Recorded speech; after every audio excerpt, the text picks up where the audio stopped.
안녕하세요.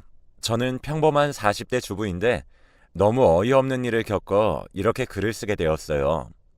저는 남편과 초등학교 동창으로 어릴 적부터 만나 결혼을 할 사이는 아니었지만 30대 초반 동창회에서 만나 연애를 하다 결혼을 하게 되었습니다. 어릴 적엔 관심도 없었지만 다시 동창회에서 만나보니 너무 멋있어졌더라고요. 역시 남자는 나이가 들수록 멋있어지는구나 느꼈습니다. 그런데 지금 남편도 저와 같은 마음이었는지 남편 쪽에서 적극적으로 대시를 해줘서 지금껏 행복한 결혼 생활을 할 수 있었습니다. 그런데 문제는 그런 남편이 바람을 핀 것입니다. 그것도 저희 둘과 동창인 친구랑요. 정말 미치겠더라고요. 어떻게 제게 그런 일이 있을 수 있는지 어이가 없었고 남편을 믿으면서 지내온 20년 가까이 지낸 세월이 너무 아깝습니다. 저에겐 아들 두 명이 있습니다. 아직 애들은 모르는 상태고 남편이 늘 가정적이었기 때문에 지금 이 상황이 전혀 믿기지가 않습니다. 항상 함께 동창회에 다녔고 동창회를 대표하는 부부가 되었었는데 지금 와서 이런 일이 생기니 어떻게 해야 될지 모르겠네요. 불륜녀는 저와 어릴 적부터 친구였던 절친인데 그 친구도 가정이 있지만 늘 저를 부러워하던 친구였어요. 걔가 하는 행동들이 미운 짓이 많아서 어릴 적부터 친구가 많이 없었는데 이렇게 뒤통수 칠 줄은 꿈에도 몰랐거든요. 일단 사건의 시작부터 차근차근 설명드리겠습니다. 남편은 회사에서 일을 끝마치고 돌아와 코트를 제게 건네주었어요.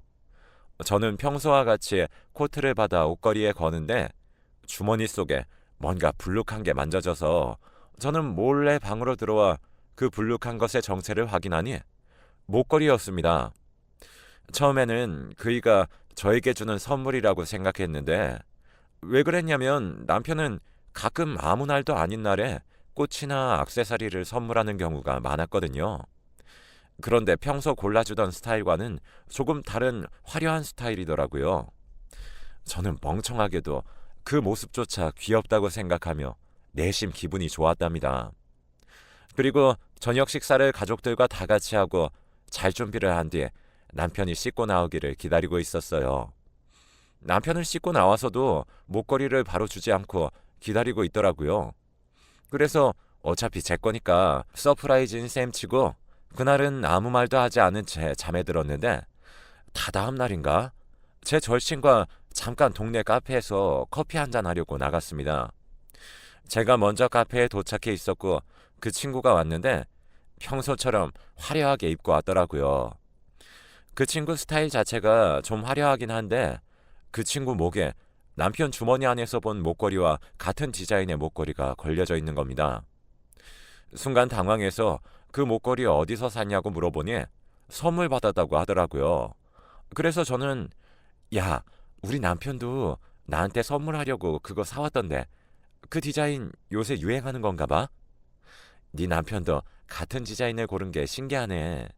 라고 말을 했고 절친은 제 남편이 같은 목걸이를 저에게 선물했다는 말에 사실 여부를 계속해서 묻더라고요. 저는 좀 이상하다고 생각을 했지만 절친과 재밌게 놀고 저녁을 준비하러 집에 돌아왔습니다. 저는 저녁을 다 차리고 남편을 기다리는데 아무리 기다려도 남편은 오지 않는 겁니다. 전화를 해봐도 받지도 않고 회식이나 약속이 있다는 사실도 듣지 못한 저는 남편을 계속해서 기다리고 있었습니다. 그러다 밤이 되고 남편은 조심스럽게 집에 들어왔는데 술을 많이 먹었는지 술 냄새를 풀풀 풍기며 방 안으로 들어왔습니다. 저는 지금까지 어디 있다 왔냐며 따졌지만 남편은 이미 술에 취해 인사불성 상태라 아무 말도 못하고 그대로 재웠습니다. 그리고 아침이 되고 남편에게 어제 일에 대해 묻자 급하게 회식이 생겨서 연락을 못했다고 했죠. 저는 단단히 화가 났고 남편은 어쩔 줄 몰라 하다 웃으며 이렇게 줄 생각은 아니었는데 여보 생각나서 하나 샀어 라며 목걸이를 전해주더라고요. 저는 선물을 지금 주는 남편이 미우면서도 귀여워 보였고 그 목걸이를 받아 목에 차봤습니다. 화려한 느낌과는 다르게 제게 정말 잘 어울리더라고요. 남편은 그렇게 제 화를 풀어주고는 일하러 갔습니다. 저는 그렇게 기분 좋게 집안일을 하는데 갑자기 남편이 목걸이를 준 포장 박스를 발견했고 뭔가 모르게 느낌이 쎄하더라고요. 그래서 그 박스를 보니 리본색이 달라져 있었습니다. 제 착각인가 생각이 들면서 목걸이의 브랜드를 인터넷에 쳐봤고 남편의 회사 주변에 있는 주얼리 샵인 걸 알게 되었죠. 평소라면 아무렇지 않게 지나가겠지만 그날따라 저의 직감이 그 주얼리 샵으로 가봐야 이 찝찝한 기분이 사라질 것 같아서 다음날 저는 점심시간쯤 그 주얼리 가게로 향했습니다. 저는 거기서 이상한 광경을 목격했어요. 제 절친과 남편이 그 주얼리 샵에 있는 모습을 봤거든요. 너무 충격적이어서 남편에게 전화를 걸었는데 저에게 전화를 오는 것을 보고서도 회의 중이라는 문자를 보내면서 전화를 받지 않는 겁니다. 저는 횡단보도 신호가 걸려서 금방 가게로 들어갈 수 있는 상황도 아니었어요. 처음에는 내 목걸이를 함께 골랐나? 라는 생각이 들었지만 이미 저에게 선물을 주었는데 둘이서 만나는 게 이해가 되지 않았고 친구에게 전화를 걸었더니 남편과 절친은 옥신각신하다가 친구가 제 전화를 받았습니다. 제가 어디냐고 물어보자 잠깐 밖에 나왔다고 하더라고요. 그래서 저는 거짓말하는 친구의 모습에 놀라서 그럼 이따가 얼굴 보자고 하고 동네 커피숍에서 보기로 했습니다. 저는 왜 그랬는지 모르겠지만 평소 절친과 저는 할 일이 없으면 이 시간대에 갑자기 전화해 자주 만나기도 해서 별다른 의심은 하지 않는 것 같았습니다. 그 길로 저는 두근거리는 마음을 진정시키며 동네 커피숍으로 방향을 틀었습니다. 그리고 평소와 같이 같은 자리에서 친구가 오기를 기다리고 있었습니다. 그리고 친구는 허둥지둥 오면서 오래 기다렸냐며 저에게 묻는데 목걸이가 다른 거예요. 정확히 말하자면 같은 회사의 목걸이인데 디자인이 바뀌어 있었습니다. 저는 친구에게 목걸이 선물 받은 건 어디 있냐고 물어보니 친구는 자기 스타일이 아닌 것 같아 디자인 변경을 했다고 하더라고요. 제가 예민한 건가 싶었어요. 친구에게 바로 제 남편과 왜 있었냐고 물어보고 싶었지만 친구가 워낙 잔머리가 좋아 금방 수습을 할 것 같아서 일단 평소처럼 수다를 떨다 집에 들어갔습니다. 제 절친은 학생 때부터 친구의 남자친구를 사귄 적도 몇 번 있었고 누군가를 따라하는 게 일상인 사람이라 좀 미덥지 못해서 그랬던 것 같습니다. 왜 그런 친구 있잖아요. 성격 문제로 사람들과 잘 어울리지 못하고 결국은 돌아 저같이 아무 지적도 하지 않는 친구에게 정착해 평생 친구인 것처럼 행동하는 사람이요.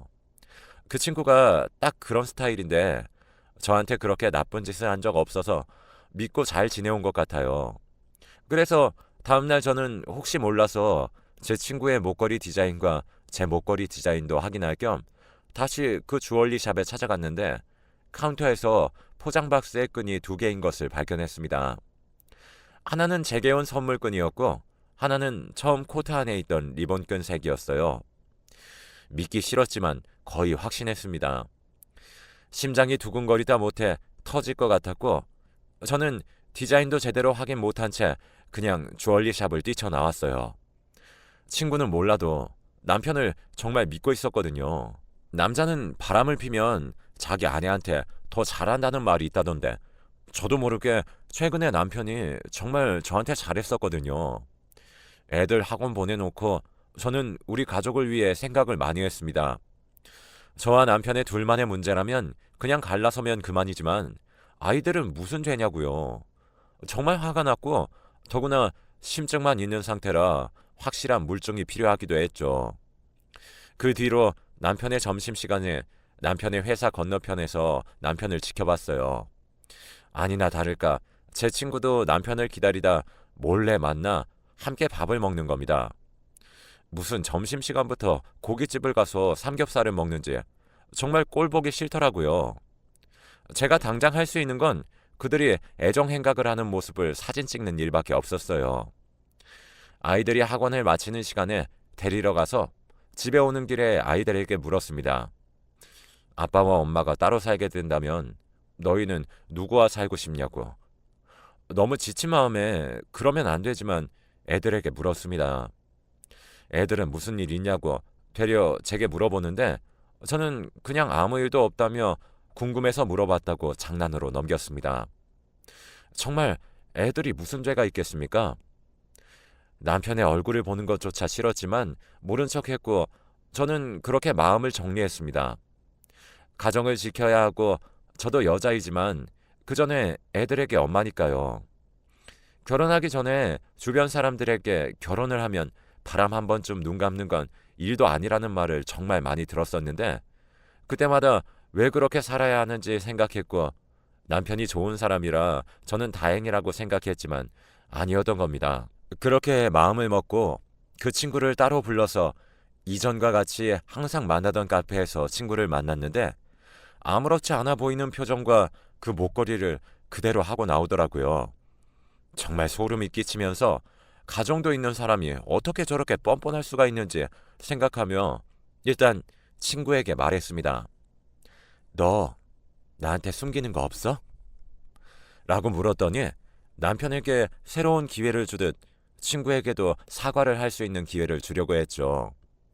그런데 친구가 시치미를 뚝 떼길래 그래서 제가 그 목걸이 누가 사준 건데? 라고 한 번 더 물어보니 자기 남편이 사줬다며 둘러대더라고요. 저는 그 자리에서 친구 남편에게 전화해보라 시켰고 친구는 얼굴이 시뻘개지며 왜 그래야 하냐고 제게 화를 냈습니다. 저는 그래 못하겠지 내 남편이 사줬으니까 라고 말했더니 친구는 얼굴빛이 바뀌면서 내가 아는 걸 이야기해보라고 하더라고요. 어떻게든 사과를 할 기회를 주려고 했었던 제가 너무 한심했어요. 상황을 모면해 보려고 저렇게 얘기하는 친구를 친구라고 저는 말할 필요도 없다는 것을 느꼈고 그래서 화도 나지 않았습니다. 그냥 지금이라도 깔끔하게 정리한다면 없었던 일처럼 해준다고 말했습니다. 단 한 번이라도 내가 네 친구였다면 너는 내 말대로 해야 돼 라고 했더니 친구는 갑자기 눈물을 뚝뚝 흘리며 정말 미안하다고 빌더라고요. 저는 너를 용서한다는 게 아니야. 내 가정을 지키고 내 애들을 지키기 위해서 그런 거야. 마음 같아서는 둘 다 찢어서 죽이고 싶지만 참는 거야. 라고 따끔하게 말을 했고 친구는 제 말대로 전부 하겠다며 제게 울며 빌었습니다. 저는 정말로 이 친구를 용서할 생각은 죽어도 없을 뿐더러 모든 게 되돌아오더라도 애들은 제가 키우고 남편과는 이혼할 생각이니까요. 친구에게 남편에게는 내가 안다는 사실을 모르게 하고 잘 정리해달라고 했습니다. 그리고 저는 여느 때와 같이 아이들과 남편을 위해 밥을 차렸는데 정말 분했지만 제가 한 결정이니까 어쩔 수 없었죠. 그런데 그날은 남편이 회식이 급하게 생겼다는 이유로 늦게 들어와 버렸지만 저는 이해했어요. 정리할 시간을 준다고 생각했습니다. 그리고 남편이 집에 들어올 때쯤 친구에게 잘 정리했다며 미안하다는 문자가 와 있었습니다. 정말 허탈하고 허무했어요. 사랑도 우정도 정말 노래 가사들처럼 전부 없어진 것이었죠. 남편은 아무렇지 않게 들어와 제게 평소와 다름없이 대했어요. 그 뒤로 친구는 저에게 제가 하라는 대로 다 했으니 용서해달라면서 미안하다고 연락이 왔습니다. 저는 어이가 없어 연락을 일방적으로 무시해버렸죠. 그러다 또 한 번 더 남편이 회식으로 늦게 들어온다고 제게 전화가 왔습니다. 저는 전화를 받았는데 남편의 회사 동료더라고요. 남편이 너무 취해서 아무래도 데리러 나와줘야겠다는 연락이었습니다. 저는 그 얘기를 듣고 바로 남편을 데리러 회식하는 장소로 택시 타고 갔는데 남편은 정말 술이 떡이 돼서는 몸도 못 가누고 있었죠. 그래서 저는 동료분께 인사를 드리고 차에 타려고 하니 동료분은 저에게 남편의 차 키를 주며 차는 저기 있다고 얘기를 하는 거예요. 제가 대리운전 기사인 줄 알았나 봐요. 그리고 아직 부인이 화장실에서 안 나와서 조금만 기다려달라고 하는 겁니다. 저는 그분께 제가 부인이라고 말을 했는데 저를 마치 이상한 사람처럼 보더라고요. 기분이 나빴지만 동료가 그냥 다른 대리운전을 부른다고 제게 말을 하길래 저는 제가 이 사람 와이프다 얘기를 해도 믿질 않았어요. 저는 웃기기도 하고 어이가 없었는데 동료분께서 갑자기 제가 아까 와이프를 봤는데 무슨 말씀이세요? 어제도 같이 밥도 먹었어요. 라고 하는 겁니다. 저는 놀라서 너무 벙쪄 있었고 그때 마침 남편이 제게 안기며 여보 라고 했습니다. 동료분께서는 당황하며 자기가 착각했는 것 같다며 그냥 가셨습니다. 저는 그 전과 같이 찝찝한 기분이 맴돌았고 혹시 설마 아직까지 만남을 이어가고 있는 건가 싶으면서 정말 소름이 돋았습니다. 제게 울며 불며 빌던 친구는 뭘까 하며 말이죠. 저는 다음날 친구에게 얼굴을 보자고 했더니 친구는 좋다고 나오더라고요. 같은 카페였는데 목걸이는 하지 않은 채 제게 정말 미안하게 생각한다며 자기를 미워해도 이해한다고 했습니다. 그러다가 자기를 다시 만나줘서 정말 고맙다고 하더라고요. 자기가 잠깐 미쳤었다며. 저는 어제 내 남편이랑 점심에 밥 먹었지? 라고 다짜고짜 말했습니다. 친구는 제게 당황한 표정으로 제가 생각하는 그런 거 아니라며 둘러대는데 말도 안 되는 말을 하더라고요. 옆에 동료가 지나가는 자신을 알아보고는 식사를 같이 하자고 했다고 하는데 정말 괘씸했습니다.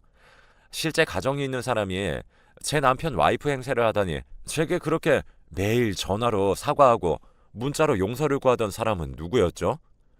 역시 그런 사람이라는 걸 알고 있었음에도 믿어버렸어요. 저는 이번엔 그냥 이렇게 넘어갈 수가 없었습니다. 제 남편에게도 전부 얘기하고 친구의 남편에게도 전부 얘기하겠다고 마음을 먹고 친구에게 말했습니다. 지금까지 있었던 일 모두 말하겠다고, 네 남편에게도 말하겠다고요. 그러니 얼굴빛이 바뀌더니 제게 화를 내며 다짜고짜 제가 뭐가 잘났냐면서 제가 항상 이런 식이라면서 어릴 적부터 저를 질투해왔고 자기가 좋아했던 남자가 저랑 결혼을 하게 된 게 너무나 싫었다네요. 정말 들을 필요도 없는 말들이었어요. 그런 생각을 하며 몇십 년 동안 제 옆에서 친구인 척하며 얼마나 많은 소름 돋는 행동들을 했을지 상상도 안 가더라고요. 그래서 저는 소스라치며 그 자리에서 나왔습니다. 그리고 그 길로 그 친구의 남편에게 전화해 이 사실과 제가 이전부터 알던 친구의 외도에 대해 말하고 저번에 찍은 사진들과 카톡 캡처들도 보내주었습니다. 그 친구 남편에게는 미안하긴 하지만 그런 여자랑 사느니 혼자 사는 게 좋다고 생각했거든요. 저도 애들에게는 정말로 미안하지만 증거도 있겠다 정식으로 이혼 절차를 밟고 위자료와 양육비를 받아 생활하는 것이 아이들 정서에도 좋다고 생각했습니다. 그래서 남편에게 이혼을 하자고 그러니 남편은 갑자기 왜 그러냐고 물었습니다. 갑자기라니. 그래서 저는 이제껏 제가 알고 있던 것들과 친구에게 기회를 주었던 것, 그리고 증거들까지 싹 다 보여주었어요. 그러니 남편은 제게 미안하다며 한 번만 기회를 달라고 하더라고요. 실수였다며 이혼은 절대 안 되고 애들한테도 제발 말하지 말아달라네요. 이혼을 진행하면서 애들에게 말할 생각이었지만 남편이 그렇게 비는 모습을 보니 마음이 약해졌어요. 그래서 이혼은 진행하되 애들에게 남편의 외도 사실은 알리지 않겠다고 했습니다. 그래도 남편은 계속 용서해달라는 말뿐이네요. 그런데 갑자기 집 비번이 눌리며 집 문이 열리더니 불륜을 한 친구가 울면서 저희 집을 들어오는 겁니다. 저는 소름이 끼쳤습니다. 그리고 남편과 친구가 싸우는데 정말 개판이고 어이가 없더라고요. 서로 좋다고 히덕거릴 땐 언제고 제가 다 알고 나니 서로 피해자라며 울며 비는데 황당하더라고요. 친구가 저희 집 비번을 안다는 사실은 제 남편이 알려주었다는 건데 저는 정말 소름 끼쳐서 그냥 그 자리에서 나와버렸고 애들도 친정으로 보냈어요. 지금은 이혼 진행 중입니다. 이혼뿐만 아니라 한때 친구라 불렸던 불륜녀는 자기 남편에게 없는 사실을 폭로했다며 저를 명예훼손으로 고소하겠다네요. 정말 어이가 없습니다. 처음부터 그런 인간들인 줄 알았다면 인연을 만들지도 않았을 것이에요. 이런 일이 일어나니 제 인생과 제 삶에 대해 다시 생각하게 되었고 앞으로 애들을 키울 것도 걱정이고 지금까지 주부로만 생활해 왔었는데 어떤 일을 하며 지내야 할지도 고민이 많네요. 저는 그저 평범한 삶을 원하며 성실하게 살아온 죄밖에 없는 것 같은데 벌이 너무나도 가혹하다고 생각이 듭니다. 제가 용서를 하면 되는 일이었을까요? 일이 커지고 길어지면서 너무 힘드네요. 긴 글 읽어주셔서 감사합니다. 다른 사람들은 이런 일이 절대 없었으면 좋겠어요.